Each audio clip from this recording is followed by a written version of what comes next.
بسم اللہ الرحمن الرحیم۔ محترم عزیز دوستو، السلام علیکم ورحمۃ اللہ وبرکاتہ۔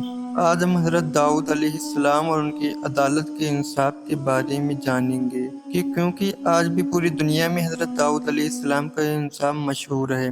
آپ کو بتا دیں کہ حضرت داؤد علیہ السلام کی عدالت لگا کرتی تھی جہاں ہر کوئی انصاف پانے کے لیے آیا کرتا تھا۔ داؤد علیہ السلام اپنی ذہانت اور اللہ کے فضل سے ایسے فیصلے کیا کرتے تھے جس سے لوگ خوش بھی ہوتے اور کافی حیران بھی ہو جاتے تھے، کیونکہ آپ جو بھی فیصلے کرتے وہ سب اللہ کی مرضی سے ہوتے تھے۔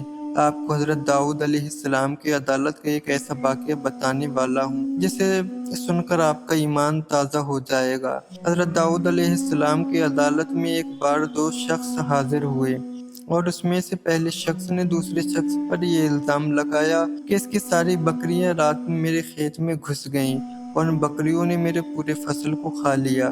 میری آمدنی کا اب کوئی راستہ نہیں بچا اور اب اتنی جلدی فصل بھی تیار نہیں ہو سکتی کہ جس سے میں اپنا گزارا کر سکوں۔ اب آپ ہی انصاف کریں۔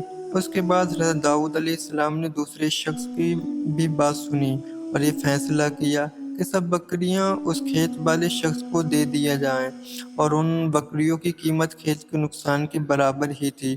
اس کے بعد وہ سبھی بکریاں کھیت کے نقصان والے شخص کو دے دی گئیں۔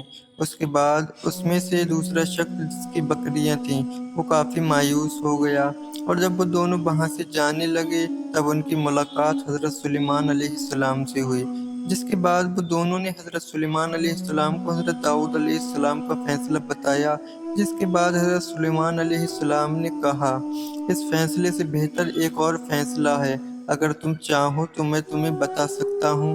اس وقت حضرت سلیمان علیہ السلام کی عمر صرف 11 سال کی تھی۔ دوستو، آپ کو بتا دوں، حضرت داؤد علیہ السلام حضرت سلیمان علیہ السلام کے والد ہیں۔ جب یہ بات حضرت داؤد علیہ السلام کو پتہ چلی تو حضرت داؤد علیہ السلام نے اپنے بیٹے حضرت سلیمان علیہ السلام کو بلایا اور فرمایا کہ بیٹا، وہ کون سا فیصلہ ہے جو اس فیصلے سے بھی بہتر ہے؟ ہمیں بھی بتاؤ اس فیصلے کے بارے میں۔ اس کے بعد حضرت سلیمان علیہ السلام نے بہت ہی ادب کے ساتھ کہا کہ وہ فیصلہ یہ ہے کہ جس کی بکری نے نقصان کیا ہے وہ تب تک اسی کھیت میں کام کرے جب تک اس کی فصل اسی طرح نہ ہو جائے جس حال میں بکریوں نے کھائی تھی، اور تب تک یہ شخص جس کی کھیت کا نقصان ہوا ہے بکریاں اپنے پاس ہی رکھے گا اور ان کے دودھ بیچ کر اپنی ضرورتوں کو پورا کرے گا، اور جب اس کی کھیتی اسی حال میں پہنچ جائے تب اس کی کھیتی اسے واپس کر کے یہ اپنی بکریاں اس سے لے جائے۔ یہ فیصلہ بہتر ہوگا دونوں کے لیے۔ جب حضرت داؤد علیہ السلام نے یہ فیصلہ سنا تو آپ بھی مسکرائے اور بولے، یہ بہتر فیصلہ ہے، پر آپ کو یہ فیصلہ کافی پسند آیا۔ دوستو، حضرت داؤد علیہ السلام اور حضرت سلیمان علیہ السلام کے فیصلے بہت مشہور تھے۔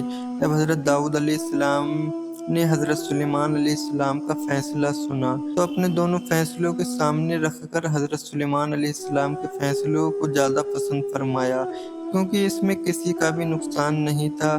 اگر سبھی بکریاں کھیت والے کو دی جاتی تب دوسرا شخص جس کی بکریاں تھیں وہ بھی اپنی آمدنی کا ذریعہ کھو دیتا، جس کے بعد حضرت سلیمان علیہ السلام نے ایسا فیصلہ کیا جس سے بکریاں والا بھی خوش تھا اور کھیت والا بھی جس کی فصل کا نقصان ہوا تھا، اور کچھ وقت کے بعد بکریاں اور کھیتی دونوں واپس ان کے پاس آ گئیں، جس کے بعد وہ مالک تھے۔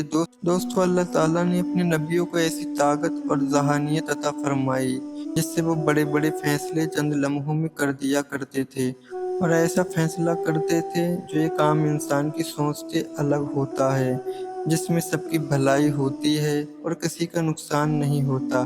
بے شک اللہ کے نبیوں کی شان نرالی ہے۔ اللہ تعالیٰ اپنے نبیوں کو بے پناہ طاقتوں اور قوت کے ساتھ دنیا میں بھیجا جس سے وہ انسانوں کو صحیح راہ دکھاتے اور برائی اور اچھائی میں فرق بتاتے۔ دوستو، آپ کو یہ واقعہ کیسا لگا کمنٹ کر کے ضرور بتائیے گا، اور اسی طرح کے اور بھی واقعہ دیکھنے کے لیے ہماری اسلامک وائس اسٹوریز کو سبسکرائب کیجیے گا اور ہمیں اپنے خاص دعاؤں میں یاد رکھیے گا۔ السلام علیکم ورحمۃ اللہ وبرکاتہ۔